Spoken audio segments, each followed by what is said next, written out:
Welcome. In this session, first I will discuss briefly about smooth muscles and then cardiac muscle. Then later, in detail, we will study about skeletal muscle. So first we will see about smooth muscle,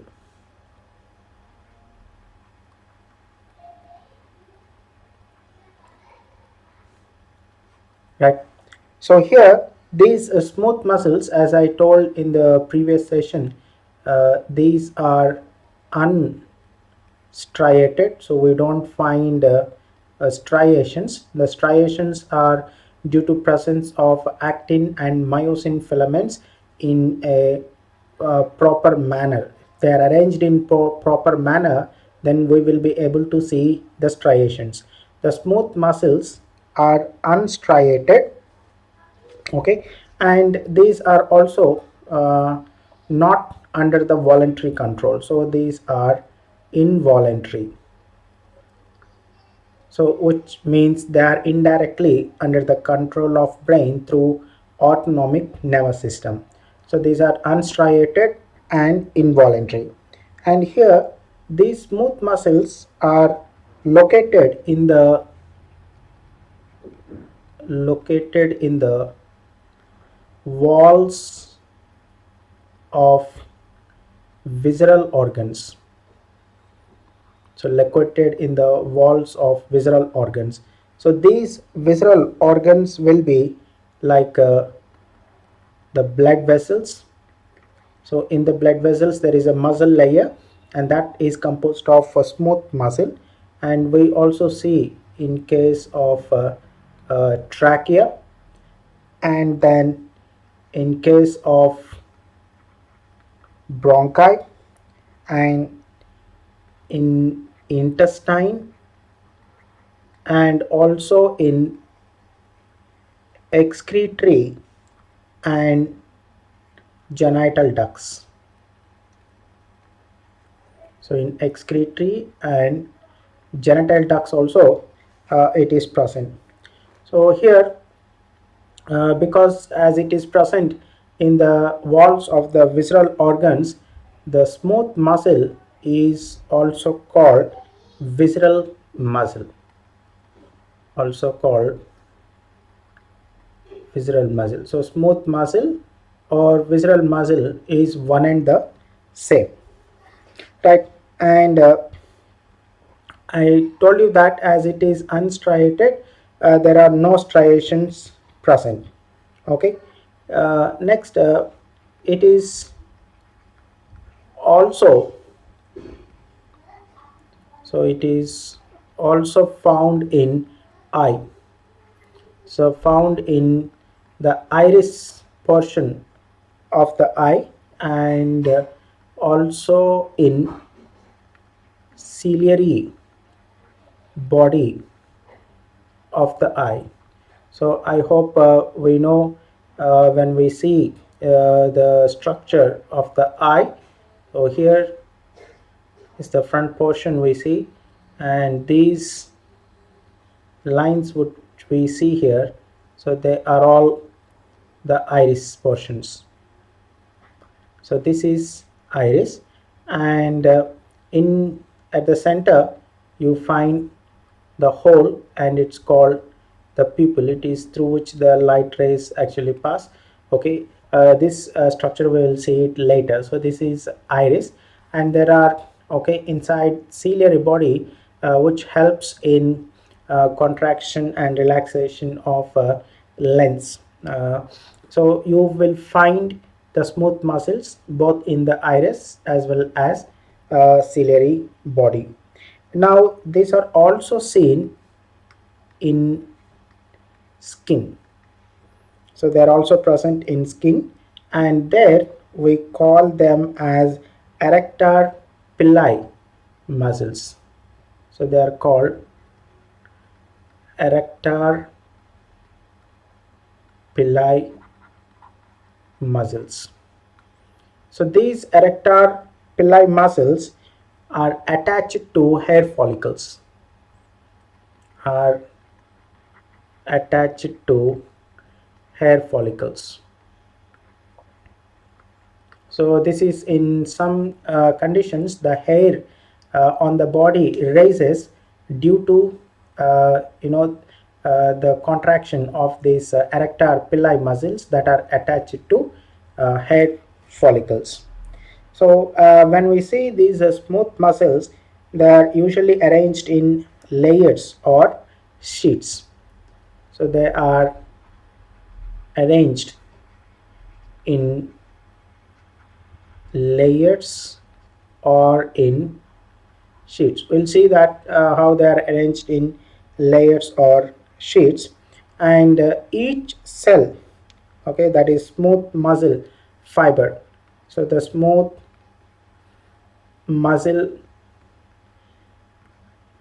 fiber is also called the cell.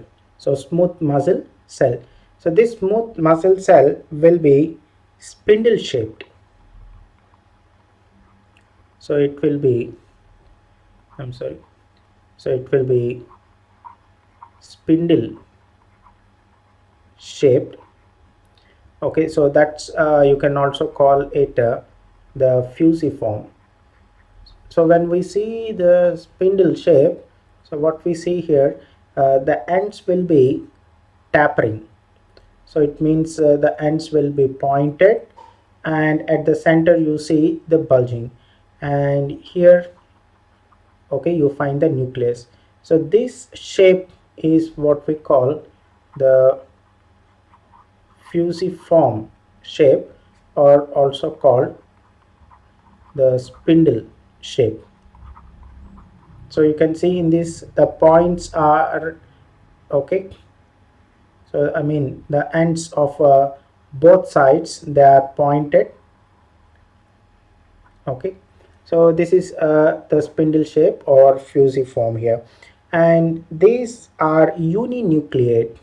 So the smooth muscle fiber cells are uninucleate, which means you find only one nucleus. So this is the nucleus we see here, and these cells will be arranged, okay, something like this. So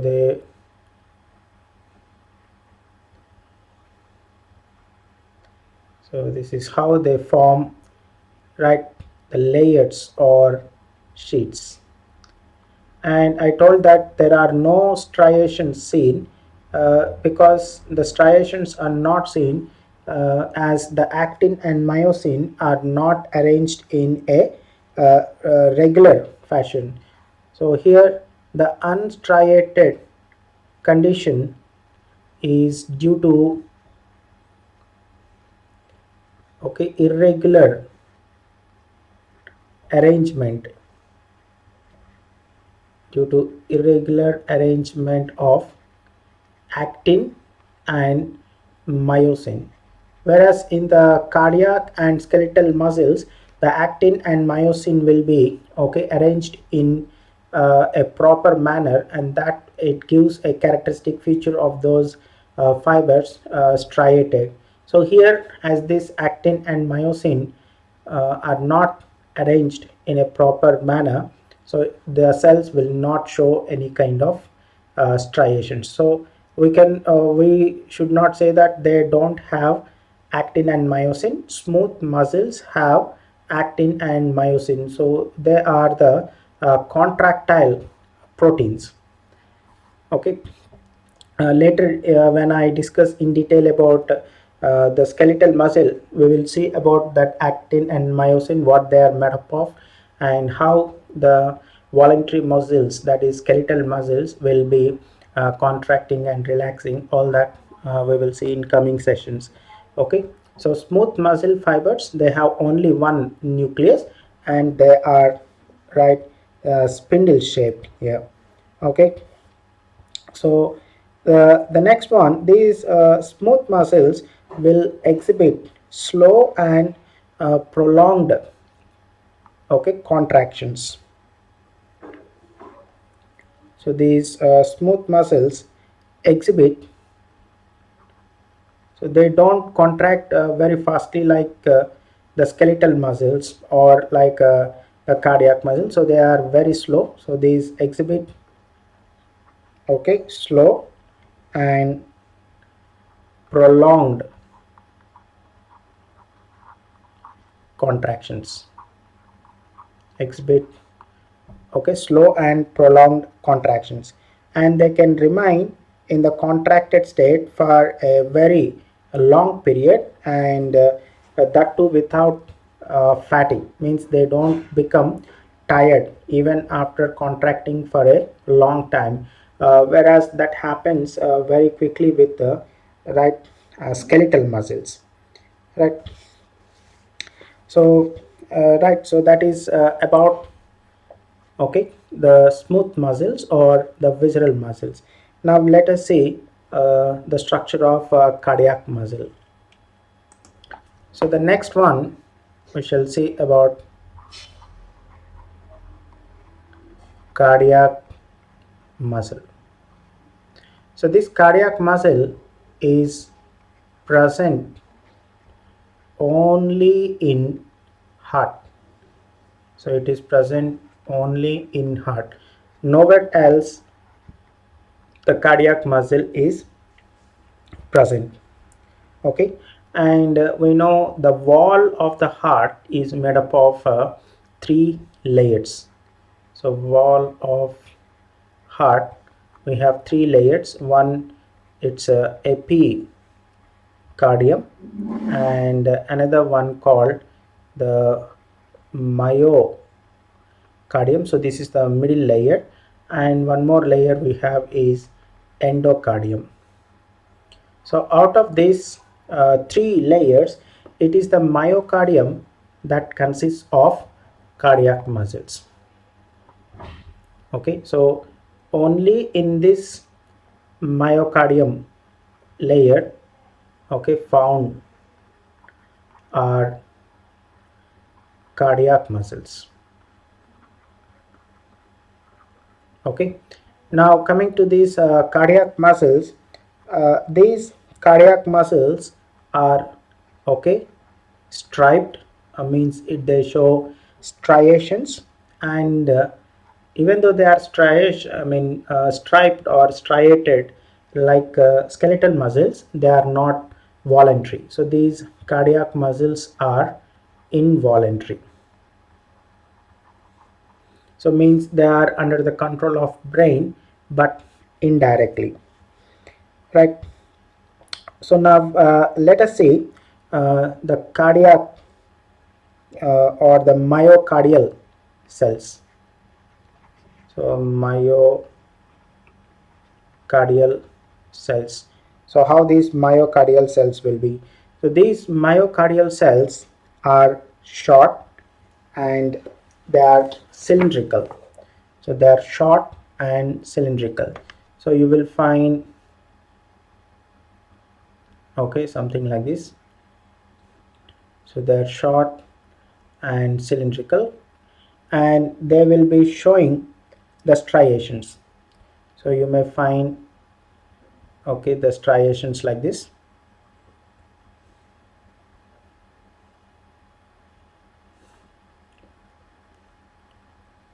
Okay, so what these striations, how they are formed, we will understand it when we study the skeletal muscle in detail. So I'm just here giving you some points on the cardiac muscles.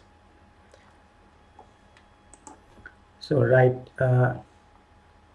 so these myocardial cells, they are short, cylindrical, and they may have one or two nuclei. So that is, they may be either uninucleate or binucleate. So they may be uninucleate or binucleate. So here you can see, so this is the nucleus, and these are the striations which are formed by actin and myosin, and we see another, okay, cardiac cell here. So they are attached end to end. So the point of their attachment, the point of the attachment, okay, so here, so this region will become an intercalated disc. So it is intercalated disc, and it helps in the transmission of impulses very rapidly. And these intercalated discs will be having, okay, gap junctions. So we know we have studied the different types of okay, cell junctions, and among the cell junctions, gap junctions are one type, and those gap junctions we will find, okay, here in the intercalated disc. So you can see here gap junctions, and these gap junctions will help in transmission of the impulses very fastly, and all the cells they work together and behave as one single unit due to presence of these intercalated discs. Okay, so now even they form branches. So here they are not present in a linear manner, so they form branches also. So you'll see here,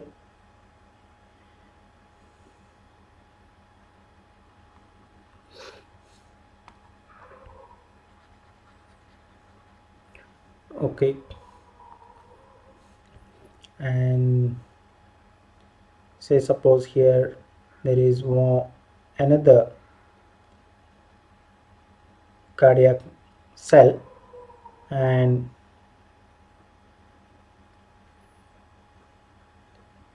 you can see,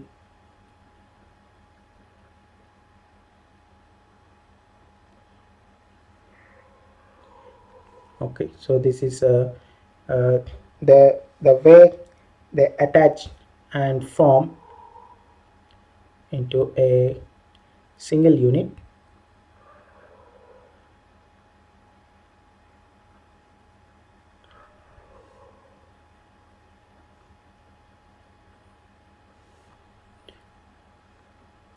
So you'll be seeing, okay, in this way.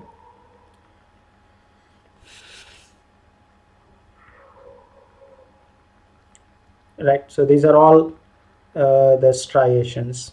So here they are branched.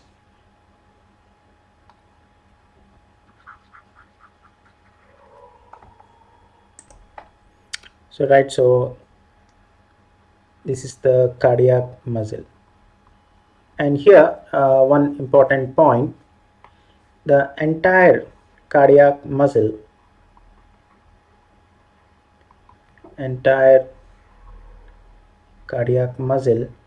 will act as single unit. So because of this we call it as functional syncytium. It's called functional syncytium. Right, this is a brief information on cardiac muscle. So now we will quickly move on to in detail structure of skeletal muscle. So the next one we'll see about skeletal muscle. First we'll see a small explanation on this, then later I will show you a three-dimensional picture of the skeletal muscles.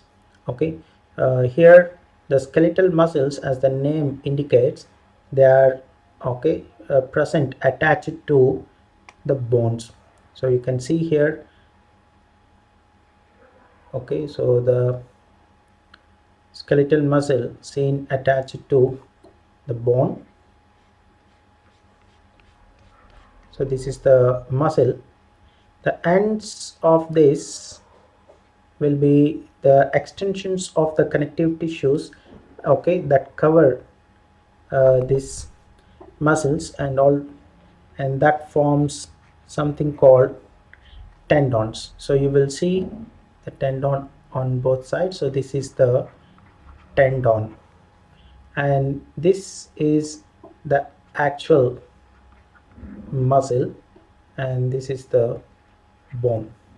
So we'll take a transverse section of this muscle.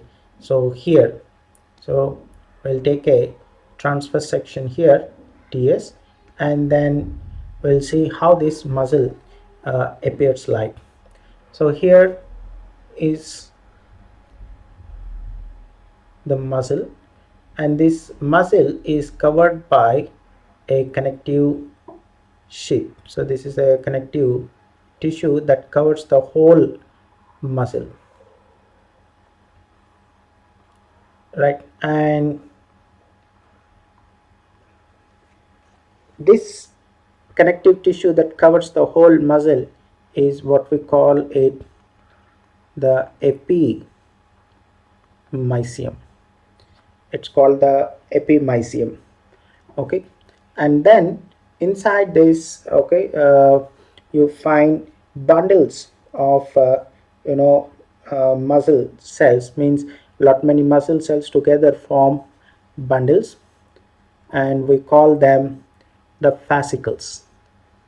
So we can see here, so these are the fascicles, and these fascicles are also covered by, right, connective sheath.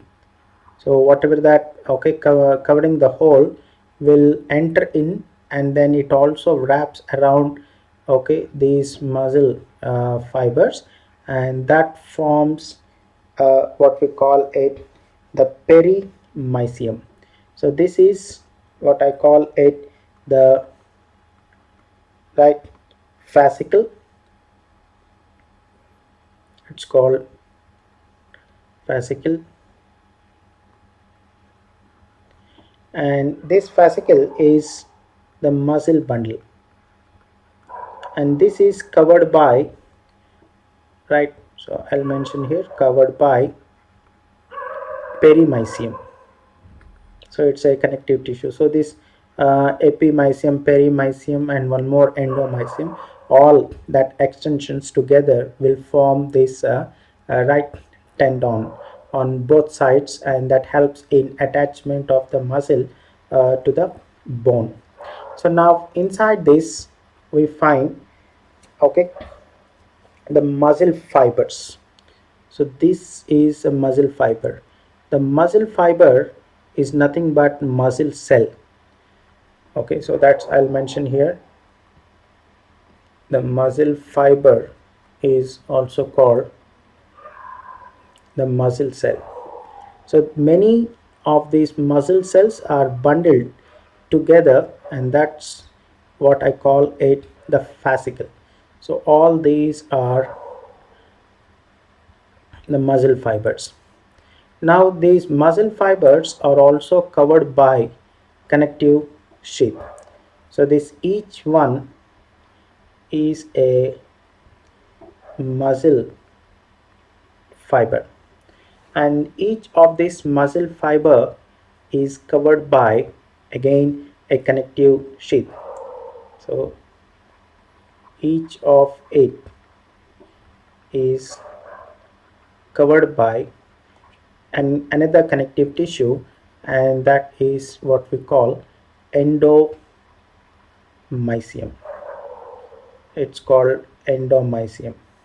Okay, right, and inside this right endomysium, later I will in detail tell you, okay, uh, the myofibrils will be present.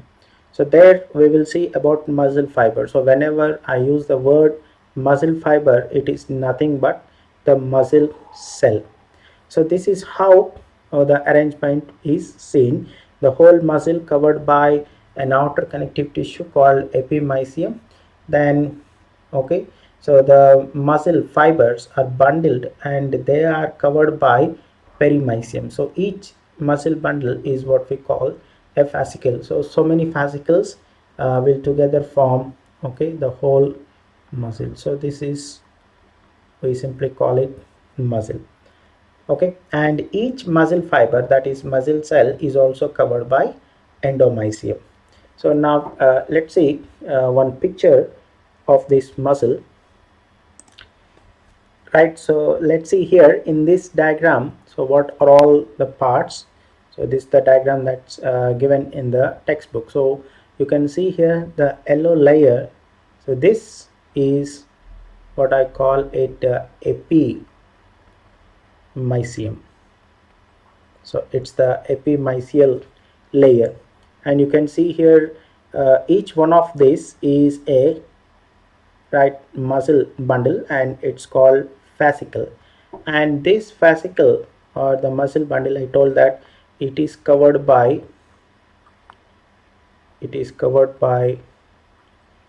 perimysium, is covered by perimysium. And you can see here there are individual, okay, muscle cells or the muscle fibers. So these individual cells, that is muscle fibers, they are covered by endomysium. It's covered by endomysium. Okay, so this is covered by perimysium, and this is the muscle fiber is covered by endomysium. Okay, right. And you can see in between, so these are the blood vessels. So it is supplied with the blood vessels. So these are the blood vessels. Okay, and here they have given you sarcolemma. So sarcolemma is the plasma membrane of muscle fiber, plasma membrane of the muscle fiber. Okay, so that's what here they have given, muscle fiber or muscle cells. So whatever you see here, so all these are the muscle fibers or muscle cells. So many of that will be packed together, and that results in the formation of these, okay, fascicles here. Okay, and here you can see that the okay, fine. So this is so this one is the connective tissue that covers all over the, okay, each muscle bundle. So that's what which I have mentioned here, perimysium. So the whole muscle covered by epimysium, and individual muscle fibers covered by endomysium. And you can see here the blood capillaries that divide, uh, okay, and become arteries and arterioles, and they become into capillaries, and the capillaries will rejoin to form venules and veins. So here the red color indicates the arteries, and the blue color, they indicate the veins. So okay, so that's what here in between that fascicles you find the blood vessels, which will divide and form into, okay, many branches, and finally supply into the fascicle. So now let's see here.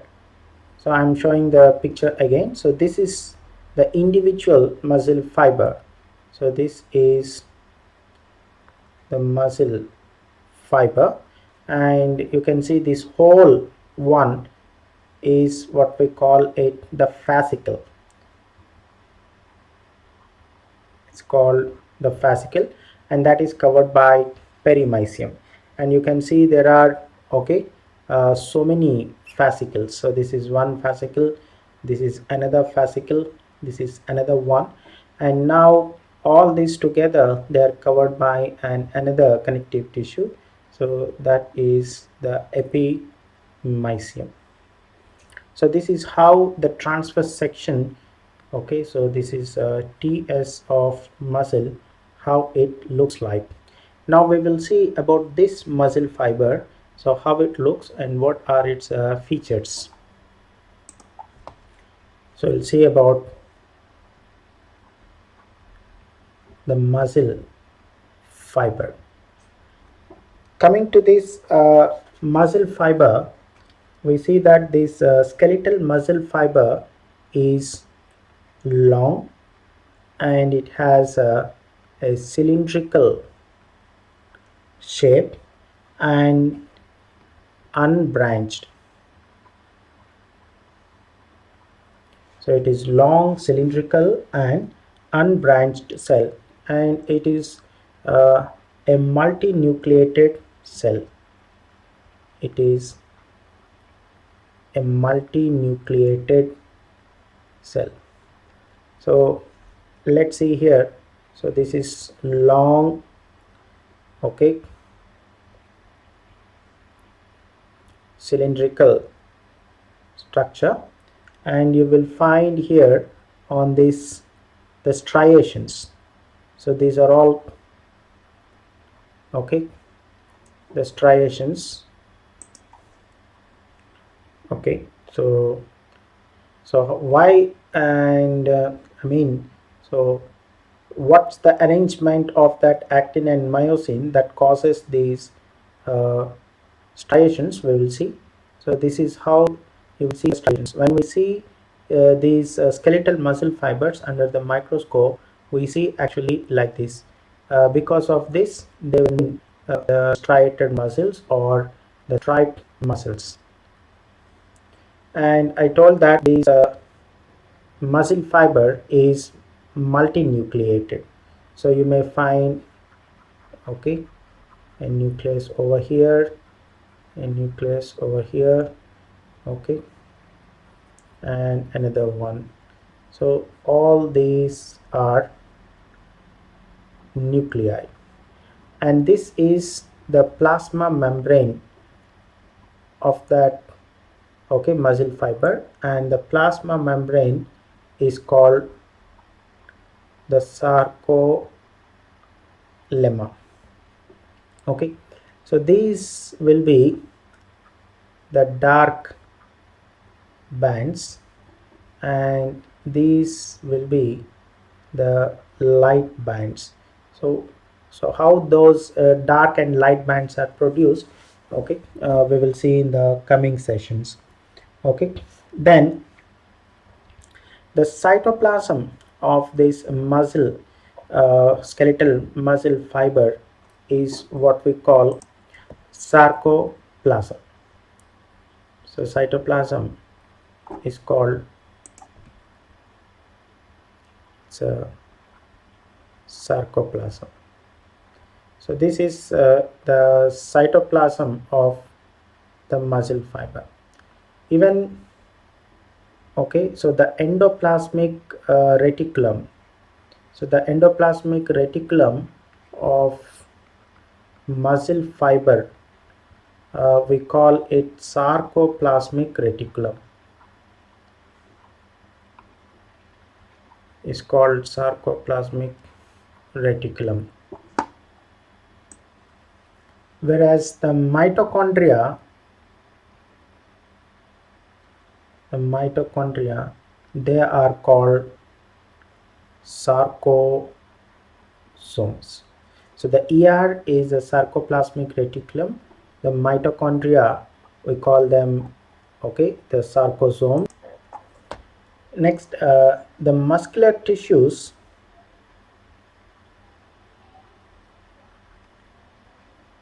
doesn't have extracellular matrix. They don't have extracellular matrix. Okay, so like we see in other tissues, there is extracellular matrix. You don't find any extracellular matrix, okay, between the cells. So here the muscle fibers, we can also call with another name called myocytes, okay, or the muscle cell. And here the study of muscular tissues, the study of muscular tissues is what we call myology. The study of muscular tissues is called myology, right? And the formation of the myocytes is the condition we call myogenesis. So here myogenesis is the production of myocytes, is production of myocytes, and these myocytes will develop from cells called myoblasts. So these myoblast cells will develop into the myocytes.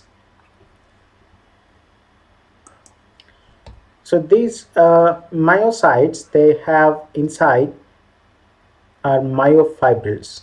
So if we see here, so in this you will find the myofibrils. So you can see here, these are the myofibrils. So many myofibrils will be present. So this is a myofibril. Okay, so if you see the whole muscle once again, so this is the muscle, the whole muscle, and then you find the fascicle, and then it has the muscle fibers. Okay, and each muscle fiber will show lot many myofibrils. So this is how it looks in a transverse section. So the whole outer one is the muscle. Okay, so you can see here, this is the fascicle, the muscle bundle, and inside that we find the muscle fibers. So muscle fibers, inside the muscle fibers we have is myofibril. So here the myofibril and the muscle fiber are not same. So the myofibril is present inside the muscle fiber. So both words are different. The muscle fiber is different and myofibril is different, and the myofibril is located inside the muscle fiber. So it is this myofibril that shows the actin and myosin filaments that give alternating dark and light bands. So now we will see about the structure of this myofibril. So right here I'm showing a three-dimensional picture of muscle fiber. So you can see here, this is what the muscle fiber, and we know this muscle fiber, it's covered by the membrane, so that's called the sarcolemma. So the sarcolemma will be the plasma membrane, and above this sarcolemma you find one more layer, that is the connective tissue layer, and that will be the endomysium will be present. So the plasma membrane of the muscle fiber is called sarcolemma. Okay, and you can see the mitochondria suspended in the cytoplasm. So all these and in the cytoplasm itself there will be lot many myofibrils, and these myofibrils are arranged parallel to one another, are arranged parallel to one another. Okay, right, and you can see on outside, so this is a dark band, this is another dark band. So you can see the dark bands. That's what when we draw the diagram in a two-dimensional way, so we'll just mention, so this is the dark band, and again the dark band. So here you can see the dark bands, and between that there are light bands. So the dark and light bands are present alternatively, and you can see the nuclei. So here you can see one nucleus, this is another nucleus, this is another nucleus. So I said that the muscle or the skeletal muscle is multinucleated. So it is multinucleated. Okay, and this is the muscle. Okay, and inside that the sarcoplasm. So this is all the cytoplasm is suspended. In that cytoplasm you will see the myofibrils. So now one myofibril, if you see here, this is how it looks.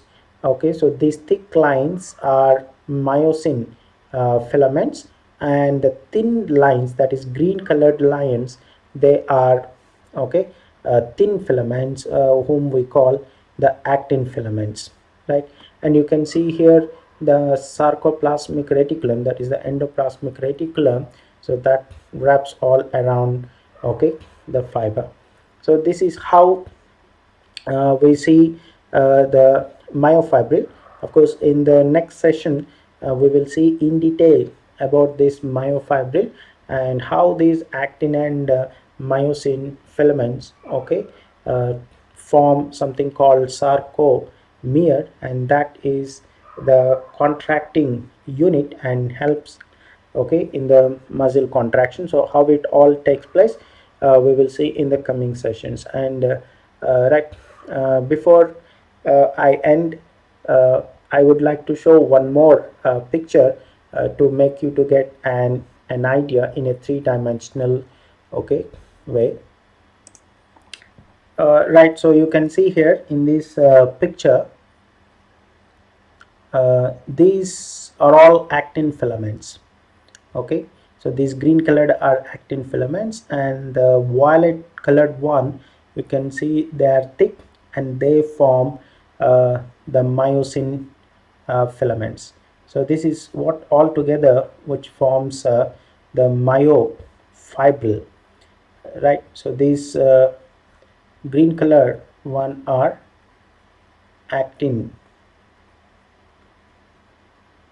filaments, whereas this one is a myosin filament. And here they are showing how the arrangement is, okay, in the cross section. So how it looks like in the cross section. So you can see, so at this point, if they take cross section, how it looks, and here if they take cross section, how it looks, and here if they take the cross section, how it looks, is shown up here. Okay, fine. Right, so with this I will end this session. In the next session we will see, okay, a detailed structure of this myofibril and how the arrangement of these actin and myosin filaments will help in contraction of the muscle.